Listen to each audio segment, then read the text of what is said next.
বেচাকেনা সেরে বিকাল বেলায় যে যাহার ঘরে ফিরে যায়, বকের পাখায় আলোক লোকায় ছাড়িয়া পুবের মাঠ।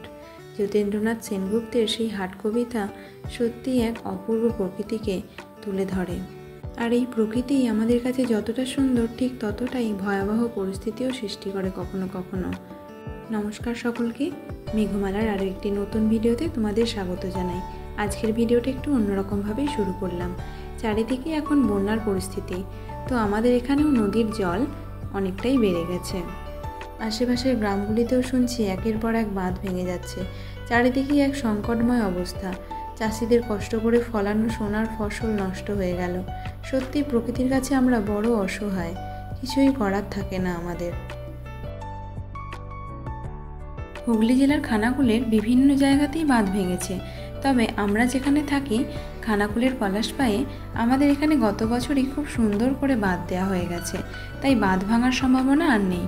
কিন্তু অন্যান্য দিকে বাঁধ ভাঙার কারণে আমাদের এদিকে জল কিছুটা হলেও আসতে পারে। তবে এই বাঁধ যদি দেওয়া না থাকতো তাহলে এতক্ষণে হয়তো আমাদের গ্রামও বন্যায় ভেসে যেত।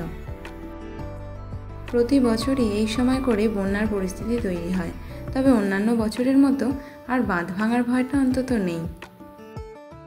বন্যার জল কতটা বাড়লো তা দেখার কৌতূহল তো প্রায় প্রত্যেকেরই আছে, তাই বন্যা পরিস্থিতি দেখার জন্য নদীর পাড়টা একদম লোকে গমগম করছে। আর ওই যে দূরে দেখা যাচ্ছে কাঠের পোলটা, আগে ওই পোল দিয়েই যাতায়াত করতাম, তবে এখন পাকা পোল হয়ে যাওয়ার কারণে নদীর এপার আর ওপারের সাথে যোগাযোগটা বেশ ভালোই হয়। তবে ওই পোলটার খুবই খারাপ অবস্থা, দুদিকে প্রায় ডুবে গেছে, মাঝখানটার কিছুটা বাকি।